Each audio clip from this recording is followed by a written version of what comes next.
하나님 말씀은 사도행전 28장 23절 말씀부터 31절 말씀입니다.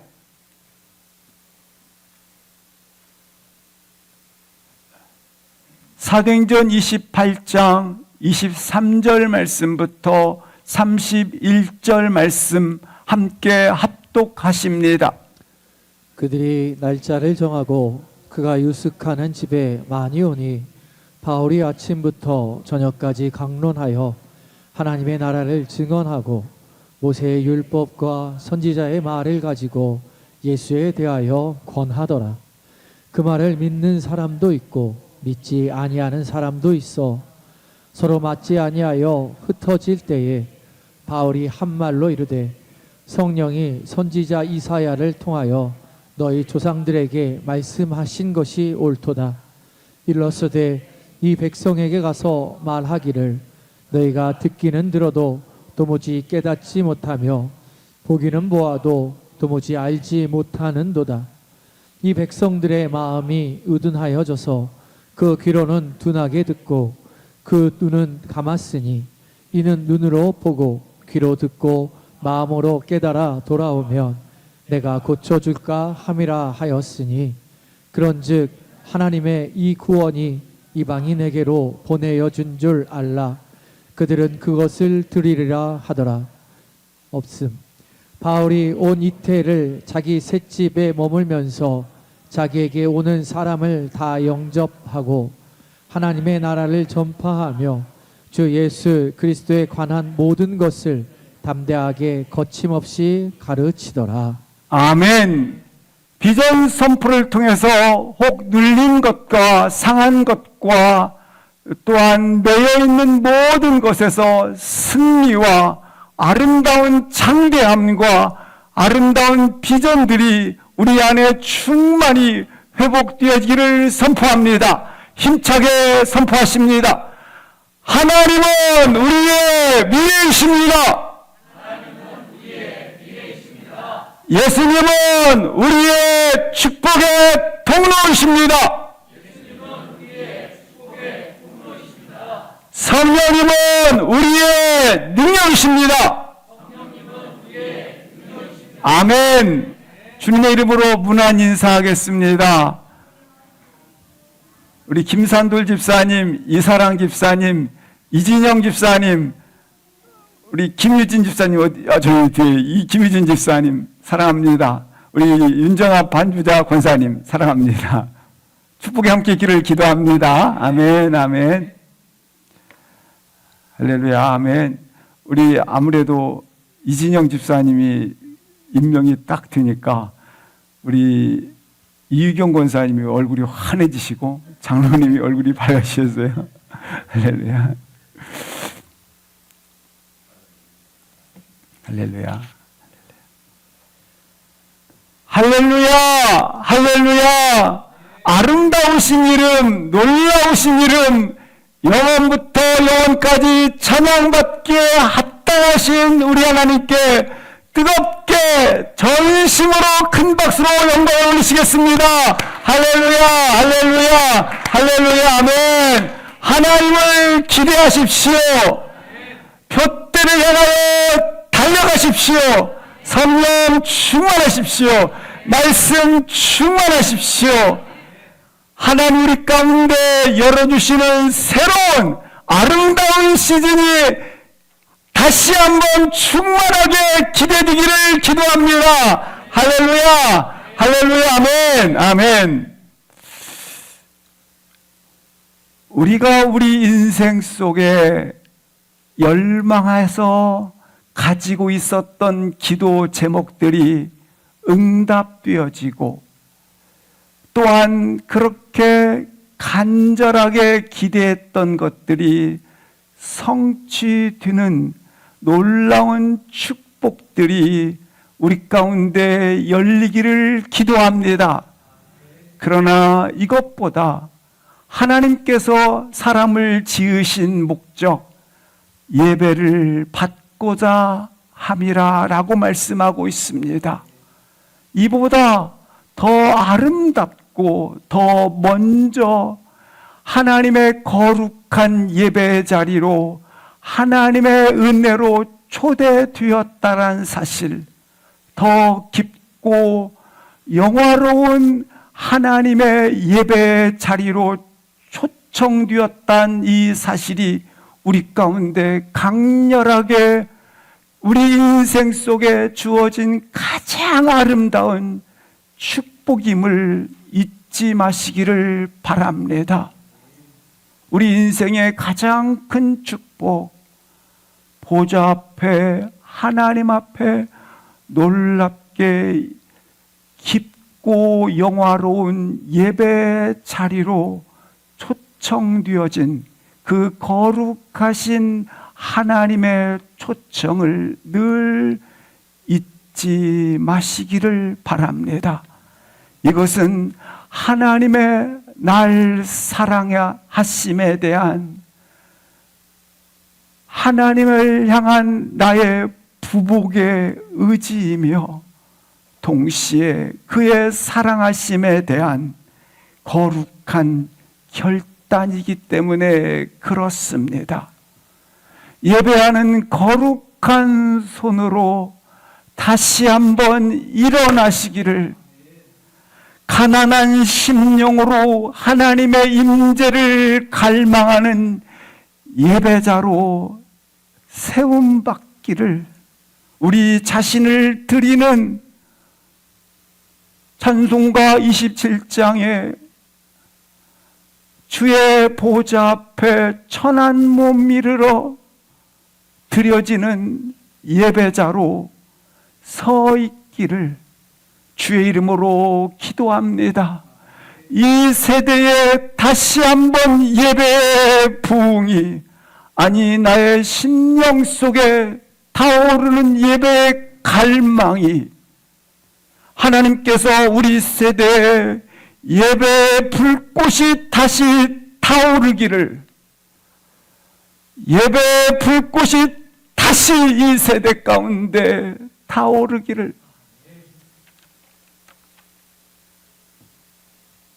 주의 이름으로 기대하고 축복합니다.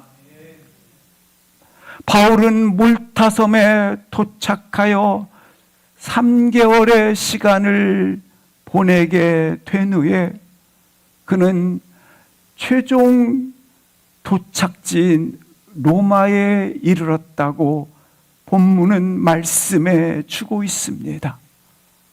주님은 말씀하십니다. 네가 예루살렘에서 증언함과 같이 담대하라.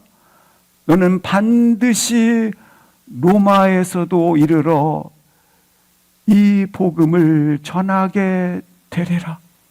그 약속이 오늘 로마에 이르렀다고 하는 것입니다. 하나님의 뜻은 결코 미완성으로 끝나지 않습니다. 우리 속에 착한 일을 시작하신 이가 그리스도의 날에 반드시 이루십니다. 하나님께서 시작한 그 일은 반드시 하나님께서 이루십니다. 하나님께서 완성하십니다. 마침내 하나님의 약속의 말씀에 따라 바울은 로마에 도착하게 되었고, 도착한 바울은 영접을 받게 됩니다. 믿음의 형제들로부터 수고하셨습니다. 잘하셨습니다. 영접을 받게 됩니다.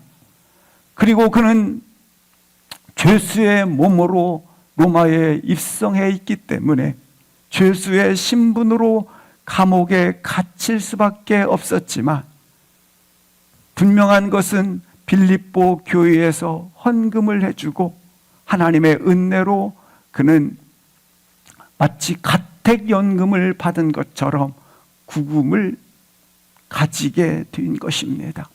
하나님의 은혜로 그는 이처럼 셋집에 머무는 그와 같은 축복을 가지게 되었습니다. 누구든지 바울의 초청을 받아 이 집에 올 수 있었고, 바울은 동시에 밖으로 나갈 수 있는 단지 군인 한 명이 붙어서 그와 같이 지키고 있었을 뿐입니다.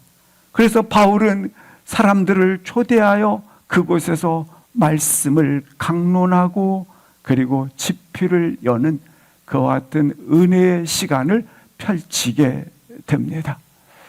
로마에 도착한 바울은 가장 먼저 어떤 일을 하고 있는지 17절, 18절 말씀에 이렇게 그가 한 일을 기록하고 있습니다. 바울은 로마에 도착하자마자 그는 유대인 중 높은 사람들을 청하였다고 말을 하고 있습니다. 로마 지역에 있었던 유대의 아주 유력한 지도자들을 불러 모은 것입니다. 그리고 그들에게 형제들아 이렇게 말을 합니다. 나는 결단코 조상의 관습을 배척한 일도 없을 뿐만 아니라 모세의 율법을 위배한 일이 없습니다. 이렇게 이야기를 합니다. 나는 결단코 유대인의 관습을 어기거나 그리고 모세의 율법을 배척한 일이 없습니다. 그러면 왜 그는 유대인의 유력한 자들을 불러 모아놓고 이런 말을 하게 되었을까입니다. 지금까지 바울은 1차, 2차, 3차 전도 여행을 통해서 유대인들의 이와 같은 모임들을 통하여 유대인들의 이와 같은 죽이도록 그리고 회방하도록 증오하도록 그렇게 구성되었는 그룹들에 의해서 박해를 받아왔고 추격을 받아왔습니다. 바울이 어떤 지역으로 이동을 하든지 이러한 그룹들은 항상 존재를 했기 때문에 바울을 죽이기 위해서 추격해온 그룹들, 무리들이 30년 동안 예루살렘으로부터 바울이 로마에 이르기 전까지 30년 동안 끊임없이 새로운 지역을 이동할 때도 죽이기 위한 추격을 이와 같은 그룹들이 계속 펼치고 있었다는 것입니다. 바울을 증오하고 그리고 바울을 마치 천적처럼 그렇게 존재하였다고 하는 것입니다. 매질하고 음모하고 음해하고 살인하기까지 그렇게 꾀했던 그들 말입니다. 근데 30년 동안 그렇게 했었는데 오늘 바울이 로마에 도착해서 한 첫 번째 말씀은 유대인들에게 이렇게 말을 한 겁니다. 나는 결단코 유대 관습을 배척한 일도 모세의 율법도 어긴 일이 없습니다. 바울은 30년 동안 당연히 이렇게 추격하는 그 음모의 세력들이 매질하고 죽이기까지 하고자 했던 그들의 음해를 30년 동안 당해왔기 때문에 로마에 도착하자마자 당연히 이런 배척과 죽이고자 하는 음모가 있을 것이라고 예상을 했습니다. 그래서 먼저 선방을 날린 거예요. 아닙니다. 나는 결단코 그렇지 않습니다. 관습을 배척한 일도 모세의 율법을 어긴 일이 없습니다. 그리고 18절 말씀 결론적으로 나는 무죄입니다. 이렇게 지금 먼저 유대인들을 불러 모아놓고 이렇게 선방을 했다고 하는 것입니다. 그의 당연한 예상, 30년 동안 그런 일을 당해왔기 때문에 당연히 로마에 도착하면 이런 일이 있을 것이다 라고 예상했는데, 그래서 그렇게 선방을 했는데 그들의 뜻밖의 반응이 21절 보시겠습니다. 유대인들은 말하기를, 21절, 유대인들은 이르되 우리는 바울이 어디를 가나 편지를 보내서 이런 자라고 이렇게 고발을 했지 않습니까? 30년 동안. 그런데 편지를 받은 일도 없고 당신에 대해서 좋지 못한 것을 들은 적도 없고 전해 들은 일도 없다는 거예요. 바울은 분명히 이런 일이 있을 거라고 생각했는데 막상 도착해 보니까 이렇게 지금 답변하는 유대인들이, 22절 보시겠습니다. 오히려 우리는 그 복음에 대해서 듣고자 합니다. 듣기를 원합니다. 이렇게 전해 듣게 된 것입니다. 이 장면에서 우리는 한 가지 놀라운 사실을 보게 됩니다. 더 이상 30년 동안 있었던 것, 더 이상 이전과 같지 않다라고 하는 것입니다. 지금 하나님의 말씀이, 하나님의 뜻이 로마에 입성하는 성취가 있었지 않습니까? 하나님의 말씀이 이루어지는 하나님의 뜻 안에 있을 때 모든 현상들은 오늘 본문의 말씀처럼 지금까지 30년 동안 과거가 어떠했든지 과거의 경험들이 축적되어 확신으로 나타났던지 간에 더 이상 그것은 사실이 아니라는 것입니다. 그렇지 않습니까? 30년 동안 경험했던 것, 그것이 확신이지 않습니까? 과거에 가지고 있었던 그 확신들이, 그 경험의 축적으로 해서 가졌던 확신마저도 로마에 도착하는 순간 더 이상 사실이 아니라는 것입니다.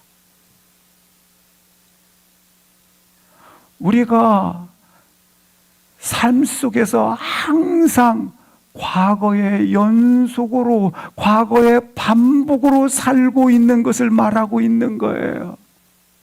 바울도 그랬어요. 과거가 그랬기 때문에 오늘 또 그럴 것이다. 과거에 그랬기 때문에 오늘도 기대해봤자, 소망을 가져봤자 똑같다라는 그와 같은 반드시 결과를 예상하는 거예요. 누구처럼? 바울처럼 말이죠.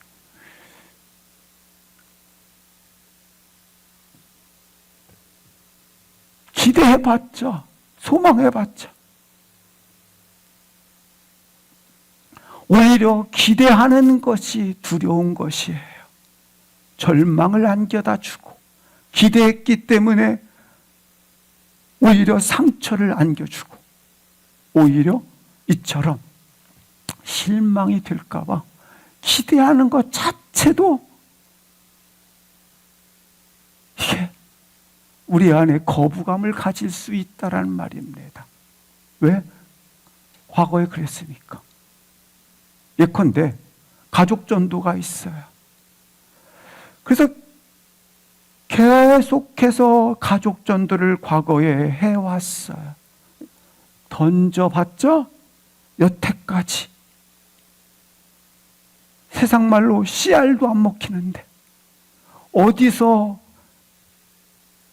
들었는지 나보다 더 잘하는 것 같아서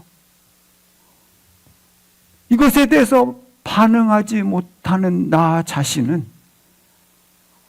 오히려 한심하고 이것에 대해서 응수하지 못하는 내가 싫은 거예요. 그래서 과거의 연속으로 살아가는 거예요. 말라버린 재정 문제가 계속해서 숨통을 조여와도 어차피 그랬으니까 여전히 질병의 부분들이 나의 믿음을 갉아먹는데도 불구하고 어차피 이 질병이 있는 것이니까 신앙이란 이런 거예요. 그냥 실상 가장 힘든 것은 자기 자신이에요. 30년 전이나 지금이나 똑같네. 변하지 않는 자신을 보며, 바뀌지 않는 자신을 보며 상처가 기대도 않는 거예요. 나 자신이 바꿔질 것이다.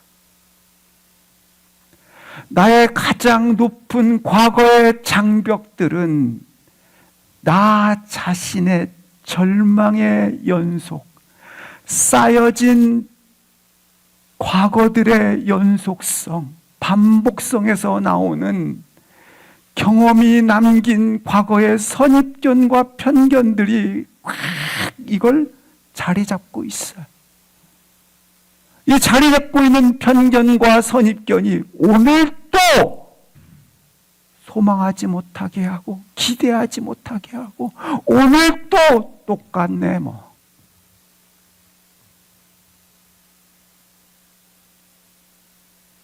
과거의 경험들이 연속이 되어지는,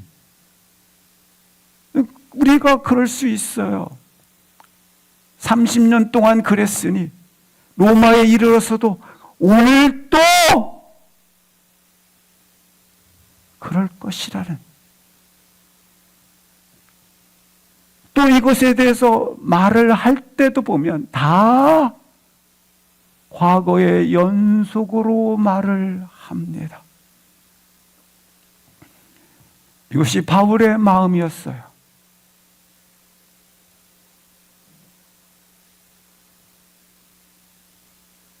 그래서 이러한 과거의 연속의 오늘이 되었기 때문에 하나님의 일을 제안하고 앞으로도 그럴 것이다 라는 믿음의 깃대를 꺾어버리는, 믿음이 없는, 앞으로도 그럴 것이다 라고 하는 믿음이 제외된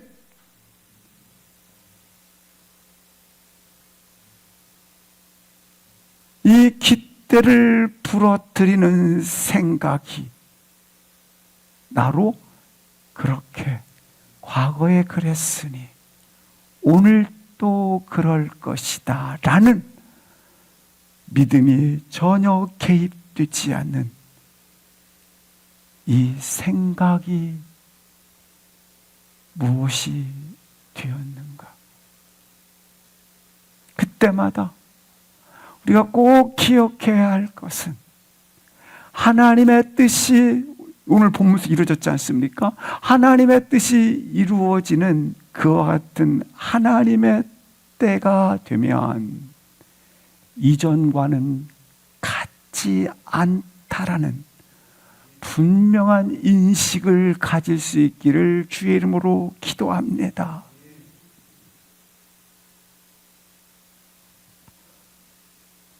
여태까지 어떠했든지 과거에 연속된 경험들이 축적되어 나온 편견과 선입견이 어떠했든지 간에 하나님의 뜻이 성취되는 하나님의 뜻 안에 있음으로 말미암아 이전과는 전혀 같지 않다라는 분명한 확신을 갖고 오늘을 서 있기를 주의 이름으로 축복합니다. 분명한 것은 산은 산이고 물은 물입니다. 그러나 주님께서 산은 산이지만 이 산을 들어 바다에 던지라 말씀하시면 산은 더 이상 산이 아니고 바다인 것입니다. 분명히 물은 물이지만 주님께서 내누장의 이 물을 또 가라라고 말씀하시면 그 물은 더 이상 물이 아니라 주의 포도주가 되는 것입니다. 하나님의 때가 되면 주님은 우리를 위해서 그렇게 일하시고 역사하시고 주관해 가시는 것입니다. 하나님께서는 오늘 바울에게 로마에 이르렀을 때 하나님의 뜻이 성취되는 그 현장 속에서 이 사실을 보여주고 있는 거예요.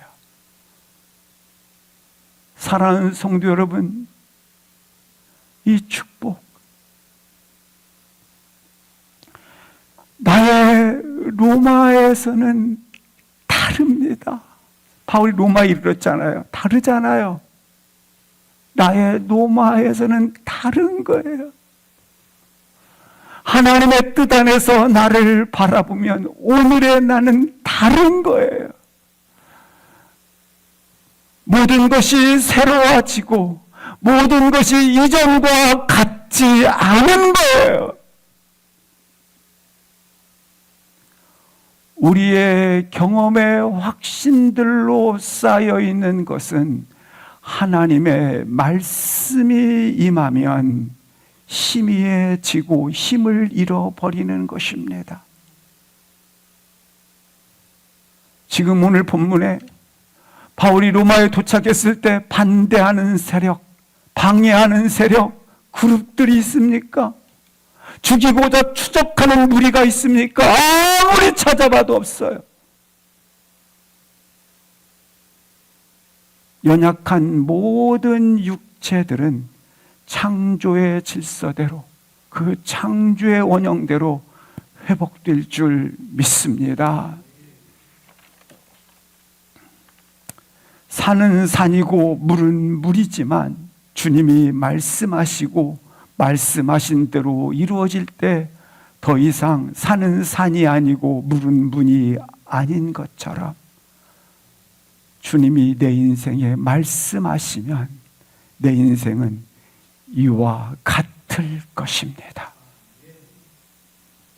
그렇게 실패한 듯 보이는 명백한 지난 과거들이, 실패한 듯 보이는 명백한 분명한 지난 과거들일지라도 말씀이 그 뜻이 들어오면, 말씀이 주어지면 아골 골짜기에 새 문이 열리는 것이고 참혹한 실패 현장이 하나님이 열어주시는 새로운 소망의 자리가 되는 것입니다.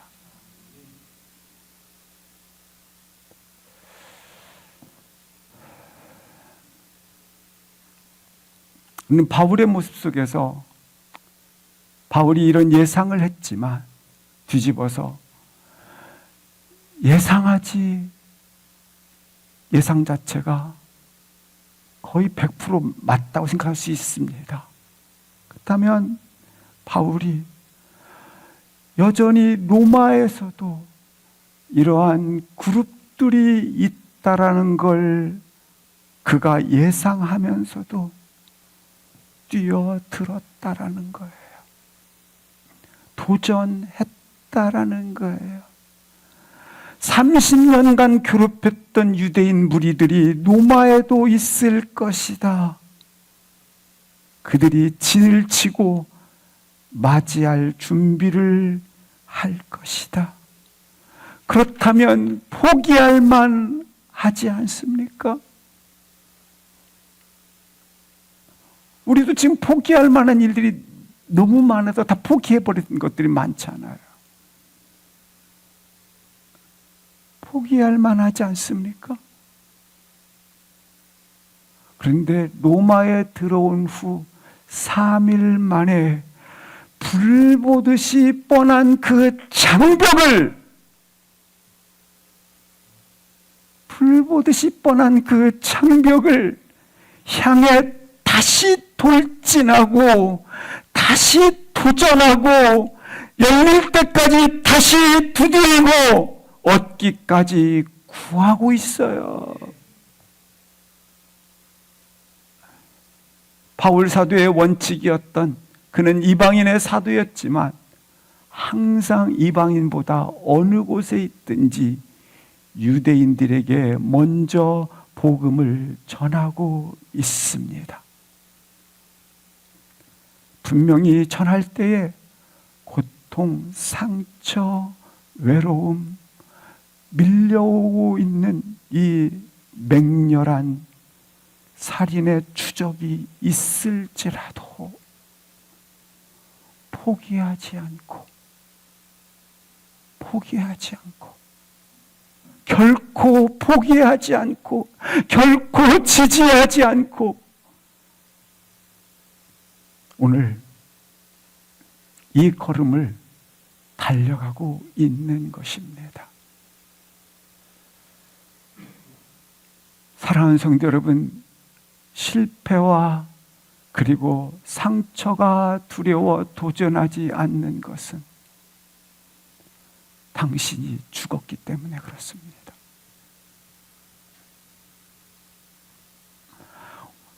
다시 바울은 실패했던 자리, 누가 실패했던 자리, 그곳에는 상처와 실망과 절망이 있는데 그곳에 서고 누가 가고 싶겠습니까?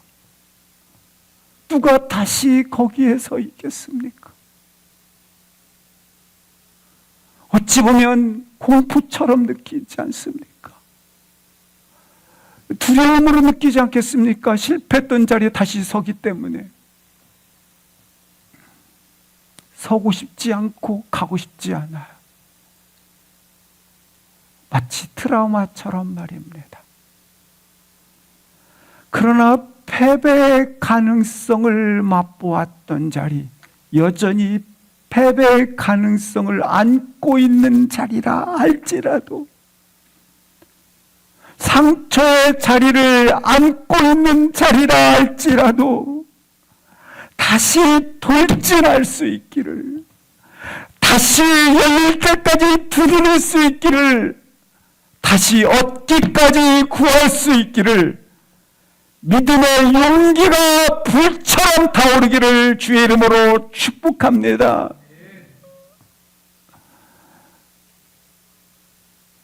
언제 지치고 힘을 잃어버립니까? 우리 가운데 목표를 잃어버리고 부르심의 자리에 희미함을 가질 때 힘을 잃어버리지 아니하겠습니까?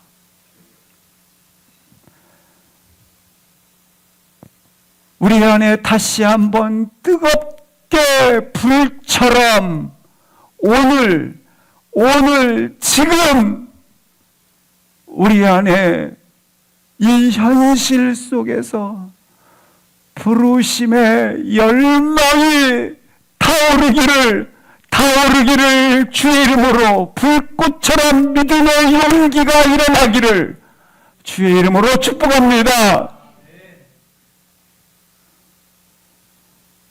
주저하거나 망설이거나 그리고 등 돌리지 마시고 믿음의 용기로 일어나십시오.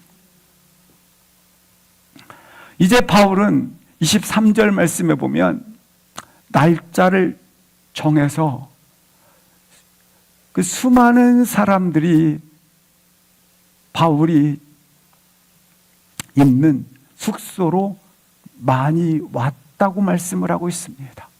온 그들에게 바울은 아침부터 저녁까지 하나님 나라와 모세율법과 선지자들이 가리키고 있는 예수에 대하여 권하였다라고 말씀을 하고 있습니다. 그러자 하나님 나라와 예수 그리스도를 전하자 그들이 24절 말씀을 보시겠습니다. 이 말을 듣고 믿는 사람도 믿지 않는 사람도 있더라라고 소개를 하고 있습니다. 로마의 대제국의 한 귀퉁이에서 그가 지금 그의 인생 속에 하나님의 역사를 그가 써가고 있는 곳이 어디입니까? 그가 하나님의 역사를 써가고 있는 곳이 어디입니까? 로마 제국의 한 귀퉁이 말입니다. 어떤 역사를 써가고 있습니까? 본문의 말씀처럼 듣는 사람과 듣지 않는 사람이 있었더라고 말씀하는데, 이 말씀은 듣는 무리들이 거의 없었지만 바울은 작은 것으로부터 더디더라도 계속해서 반복해서 하나님 나라와 예수 그리스도에 대하여 증언하기를 멈추지 않았다라는 말입니다.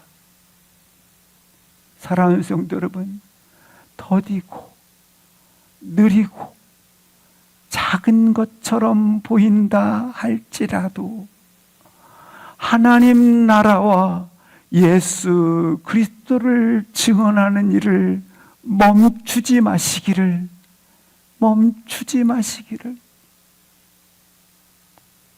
계속 먹고 사는 것만 너무 집중하지 마세요.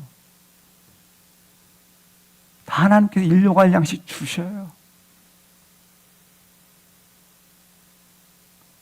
주일 예배 마치면 다음 주일날 하나님께서 우리 예배를 어떻게 받으실까? 예배에 대한 긴장감과 간절함을 가지고 보내셔야지, 예배 끝나는 순간부터 어떻게 먹고 살지, 이거에만 막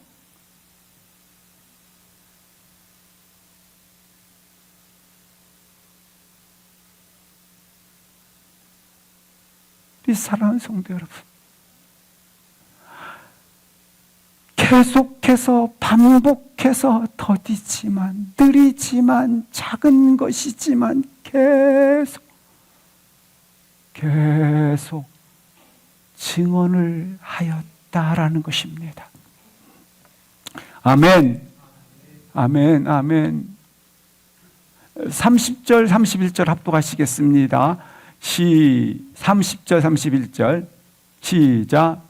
바울이 온 이태를 자기 셋집에 머물면서 자기에게 오는 사람을 다 영접하고 하나님의 나라를 전파하며 주 예수 그리스도에 관한 모든 것을 담대하게 거침없이 가르치더라. 바울은 30절 말씀에 보면 자기 셋집에 이태를 머물면서 영접하고 가르쳤다고 말씀을 하고 있습니다. 이 셋집이라는 단어는 겨자씨라는 단어를 의미합니다. 우리 주님께서 천국 비유에 마태복음 13장 31절 32절에 이렇게 말씀해 주고 있습니다. 하나님의 나라는, 천국은 마치 자기 밭에 겨자씨를 심은 것과 같다라고 비유로 천국을 말씀해 주십니다. 이 겨자씨는 보이지 않을 듯 합니다. 겨자씨는 보이지 않은 작은 것의 대명사이죠. 그래서 약 1mm도 되지 않는 작은 것을 상징하는 것이 이 겨자씨입니다.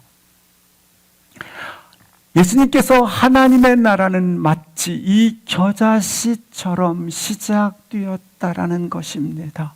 실상 우리 주님께서 유대 작은 고을 베들레헴 마국간에서 시작되었습니다. 12명의 제자를 통해서 확장되었고, 그리고 온 땅에 이 복음이 이르러게 되었습니다. 나아가게 된 것이죠. 이처럼 그 위대한 일이 작은 것으로부터 시작되었다라는 것이죠. 우리 눈에 보기에는 보잘것없고 하찮아 보이고 있으나 마나 무의미하게 보이는 것, 그것으로부터 하나님의 나라가 시작되었다라는 것입니다. 미약함 속에서 하나님의 창대한 나라를 보는 것입니다. 우리 인생이 그럴 때가 있어요. 우리 인생의 작은 것의 대명사, 상징하는 것, 연약함, 보잘것없음, 작은 것. 그런데 놀랍게 이 연약함을 통해서 하나님의 위대한 꿈을 보신다라는 거예요. 너를 통해서 하나님의 나라가 이루어질 것이다. 하나님께서는 바로 나 같은 연약한 자, 작은 자, 보잘것없는 자를 통해서 하나님이 꿈을 가지고 있는데, 그 꿈은 너 같은 자를 통하여 하나님이 그의 나라를 이룰 것이라는 거예요. 그것도 창대하게 말입니다.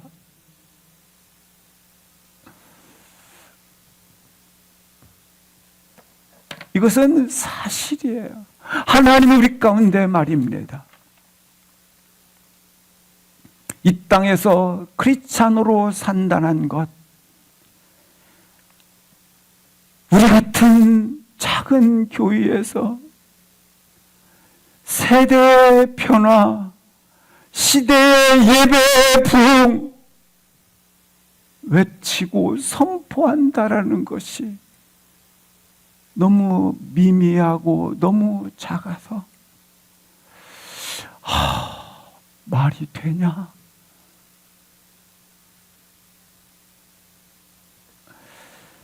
그러나 대한민국이 변화되어지고 이 시대의 부흥이 있을 것이다.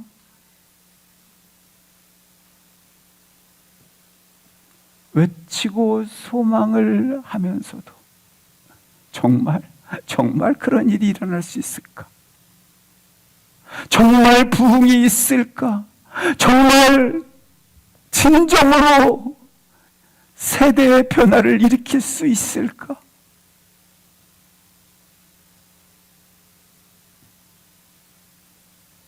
세대를 바꿀 수 있을까? 우리 가정은 달라질 수 있을까? 아니, 나는 바뀔 수 있을까? 우리가 오늘 이 말씀을 통해서 기억해야 할 것은 작은 셋집 보잘것없는 겨자씨에서부터 시작했지만 로마의 이 셋방은 놀랍게 하나님의 나라의 무서운 속도로 성장을 하고 나아감으로 말미암아 불같이 진행되어짐으로 말미암아 콘스탄스 대제가 313년에 기독교로 공인하게 되었고 황제가 친히 세례를 받음으로 말미암아 온 땅에 복음이 물밀듯이 흘러 들어갔고 그 복음은 나에게까지 이 자리에 서 있게 하였습니다. 작은 대학생 그 이성주의와 낭만주의로 그 시대를 지배하고 있었을 때에 대학의 젊은 6명, 7명이 같이 무릎 꿇고 기도했던 보잘것없는 그 처소에서 영국 대각성과 평양 대부흥바람이 일어나게 되었습니다. 이 작은 교회에 여기서 외치는, 선포하는 이 뜨거운 열망, 하나님의 얼굴을 향하는 그 뜨거운 열망, 그 갈망이 다시 한번 예배의 힘이 되어 능력이 되어 이 바람이 동일하게 이 세대 가운데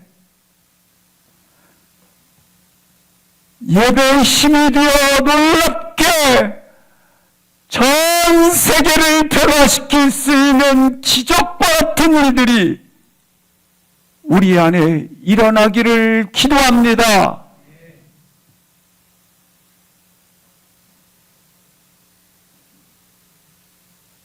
그 예배의 힘이 말이죠.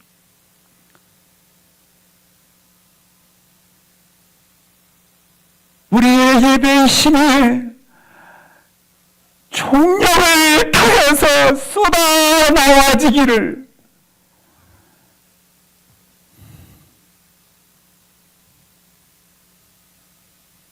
특별히 주일날 예배 드릴 때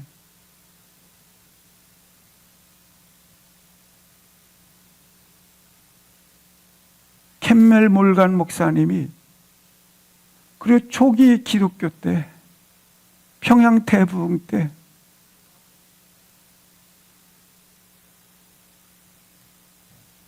(24시간의) 예배를 드리고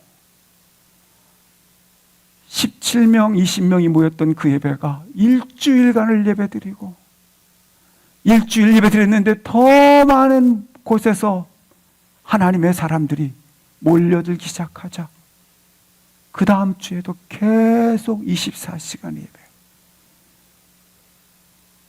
그 열망 말이죠. 예배의 힘 말이죠. 이미 다 가지고 있어요.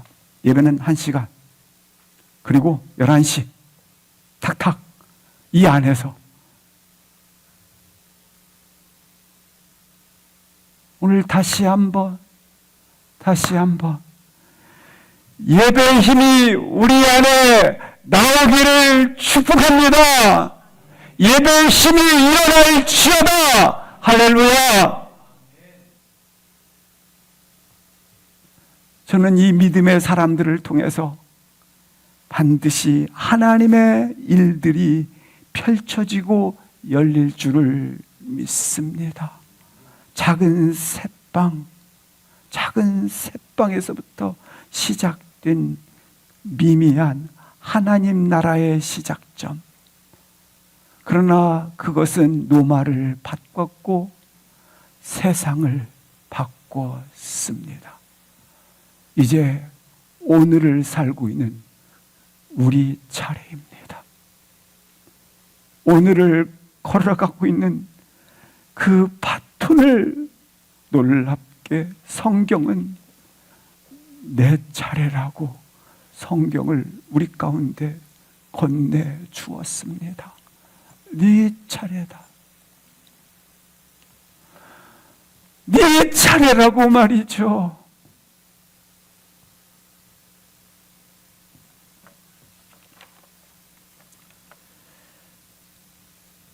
이렇게 새빵에 찾아온 무리들을 그들에게 이렇게 오로지 하나님 나라와 예수 그리스도를 전하게 되었습니다. 그는 자신에게 주어진 모든 상황과 환경에서도 이 복음의 진보를 위해서 전진하고 있는 것을 보게 됩니다.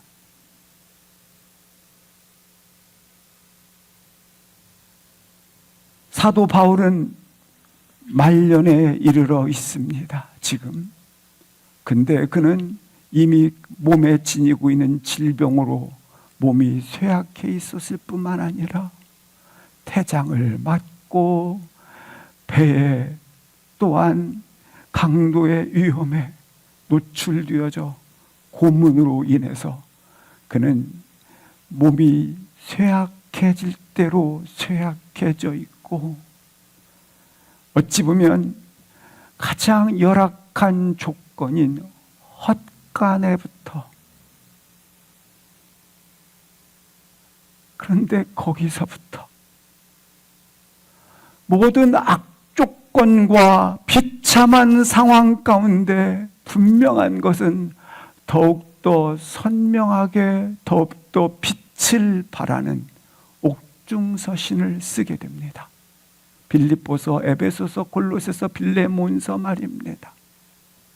가장 악조건, 가장 육체적 그와 같은 핍절의 상태, 비참한 상황 가운데 그러나 더 강력해지는 하나님의 은혜의 빛이 그에게 있어 놀랍게 옥중서신을 기록하게 됩니다. 그래요. 그는 물러서지 않았어요. 그는 뒤돌아서지 않았어요. 우리 인생은 사실상 내가 생각하는 것보다 인생의 시간이 길지 않아요. 너무 짧아도 이렇게 짧을 수 없어요. 정말 그렇지 않습니까? 오직 하나를 위해서 시선을 집중하고 달려도 하나의 시선을 집중해서 달리고 뛰어도 이렇게 짧을 수 있는가? 어김없이 내 인생이 이렇게 무엇 하나 경주하지 못했구나 라고 하는 짧은 시간을 보냅니다. 하물며 이리저리 기웃거리고 이리저리 방황하고 이리저리 시선을 분산시키고 그리고 이것저것에 자꾸 끌려다니다 보면 가장 중요한 가치를 잃어버립니다. 가장 중요한 가치를 지키지 못합니다.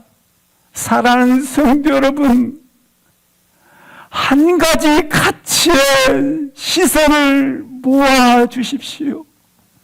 한 가지 가치의 시선을 전부를 동원시키십시오. 왜냐하면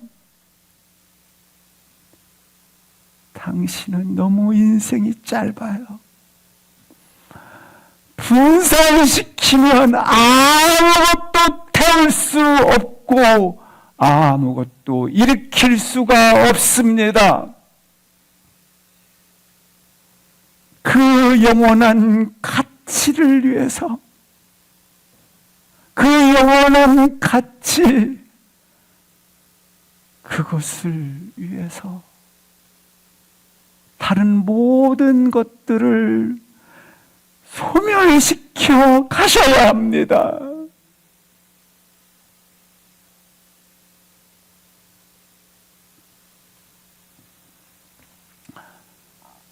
할렐루야. 이 사도행전은 교회의 역사의 시초인 교회 1세대들의 30년의 역사를 기록하고 있는 책입니다. 이 저자 누가는 사도행전을 통해서 예루살렘부터 시작된 복음이 전파됨이 로마에 도착했다라는 것까지 기록하고 있습니다. 그리고 나서 28장의 사도행 28장에 이르러 로마에 도착한 바울의 사역에 관한 이야기가 오늘 끝맺음으로 기록되어져 있습니다. 그토록 원하던 로마의 사역이 시작되었는데 갑자기 성경은 그 기록을 의도적으로 중단하고 있습니다. 의도적으로 미완성 상태로 남겨두었습니다. 끝나지 않는 단편으로 남겨놓은 것이죠.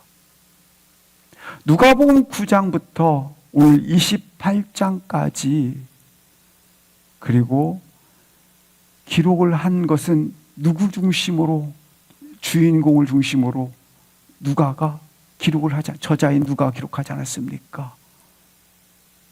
그런데 28장에 들어서 29장에 넘어가면 기대를 하는 거예요.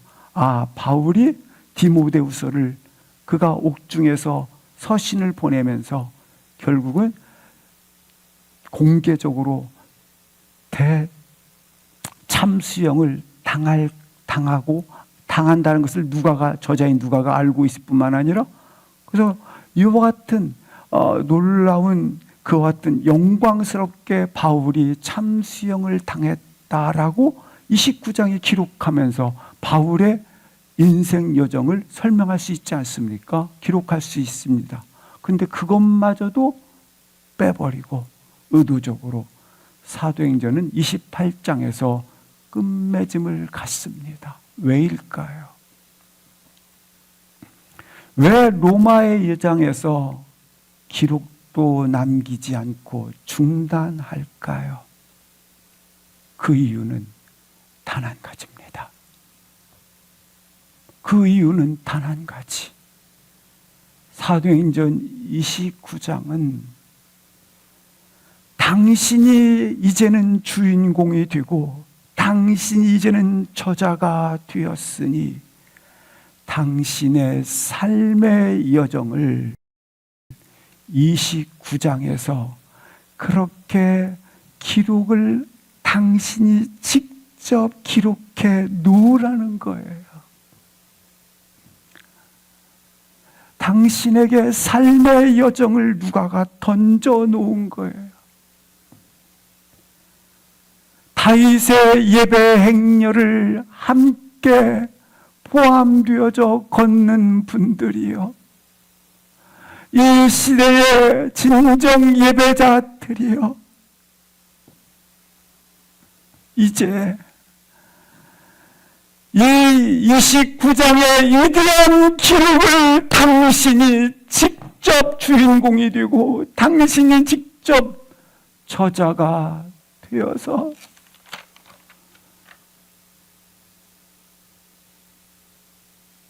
마지막 페이지를 당신이 직접 기록해 가세요.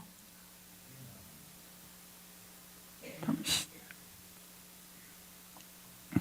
28장 31절에 보시면 여기에 거침없이 가르치더라 서술형으로 기록되어져 있는데, 이 말씀은 방해를 받지 않고로 본문에 기록되어져 있습니다. 방해를 받지 않고. 사도행전은 무엇으로 끝맺음을 가지냐면 무엇에도 방해를 받지 않고. 누가는 우리에게 복음의 바톤을 넘기면서 말하고 있어요. 무엇에도 방해를 받지 말고 이 복음을 기록하세요. 당신의 복음을 기록하세요. 누가는 삶의 마지막 말을 건네요. 방해를 받지 않고 복음의 길을 걸어 가는 것을 기록하세요. 당신의 삶은 이와 같아야 합니다. 방해를 받지 말고.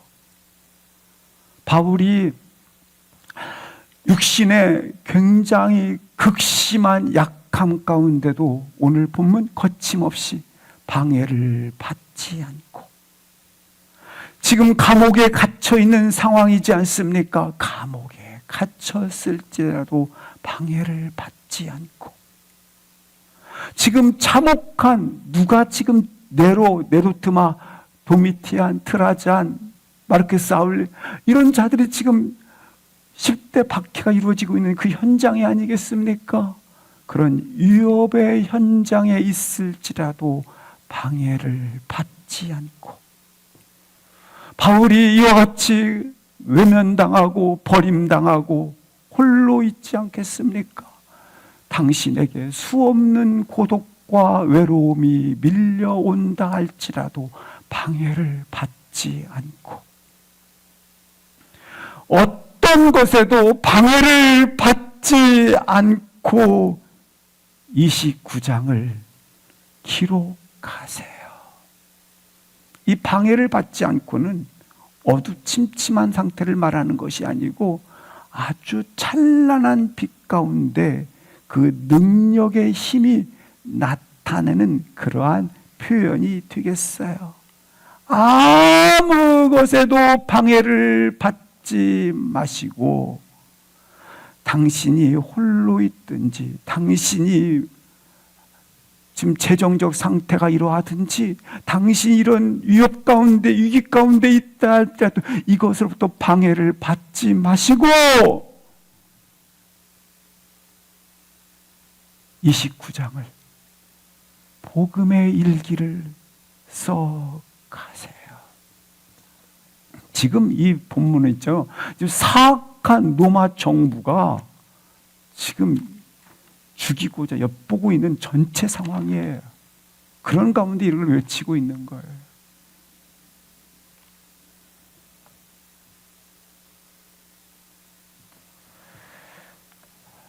지금 나의 삶의 누가는 이 방해를 받지 않고를 심어주고 있어요. 나의 인생 속에 지금 이 말을 심고 있어요. 다윗의 거룩한 예배 행렬에 동참한 사랑하는 식구분들이요, 이 시간 방해를 받지 마시고 29장 당신이 친히 주인공이 되고 기자가 되셔서 기록할 수 있기를 주의 이름으로 기도합니다. 당신의 삶의 중심에서 비록 지독한 전쟁이 당신 속에 있을지라도 치열한 일상의 한가운데 있음에도 아무런 그것에 방해를 받지 말고 당신이 기록해야 할 29장을 복음의 일기를 써가세요. 그것이 29장의 새로운 페이지를 여는 축복이 되기를 기도합니다. 거룩한 영광의 예배 동참자로 걸어가시기를 기도합니다. 마지막으로 잘 아시는 짐 엘리엇, 그의 기도문을 19세에 썼던, 그리고 그가 선교지에 가서 그가 죽음을 당하고 결국 그의 가족들이, 아내와 딸들이 들어가서 오늘날은 놀랍게 세계 속에 복음을 전했던 그 원주민들, 그가 19세에 썼던 기도문을 잠시 읽어드리겠습니다. 주님, 성공하게 하소서. 높은 자리에 오른다라는 것이 아닙니다. 제 삶이 하나님을 아는 가치를 드러내는 전시품이 되게 하소서. 하나님, 감히 제가 하나님께 기도합니다. 이 부족한 나의 나무 토막 같은 인생에 주여 불을 붙여 주소서. 제가 주를 위해 탈 수 있도록 나의 삶을 주께서 소멸시켜 주십시오. 이 몸은 주의 것입니다. 나는 오래 사는 것을 원치 않습니다. 완전하고 주권의 삶을 원합니다. 바로 주님과 같이 주님 따라 살겠다라는. 그는 한 토막에 그가 이렇게 글을 기록해 놨습니다. 영원한 것을 얻기 위해 영원하지 않은 것을 버리는 사람은 바보가 아니다. 사랑하는 성도 여러분, 부정할 수 없는 한 가지, 결코 외면할 수 없는 한 가지, 영원히 변하지 않는 한 가지, 복음의 가치 말입니다.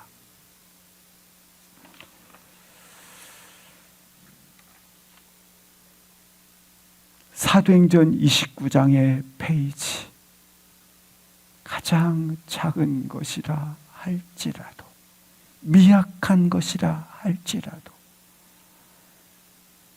여러분의 주인공이 되셔서, 기자가 되어서 적어 내려가십시오.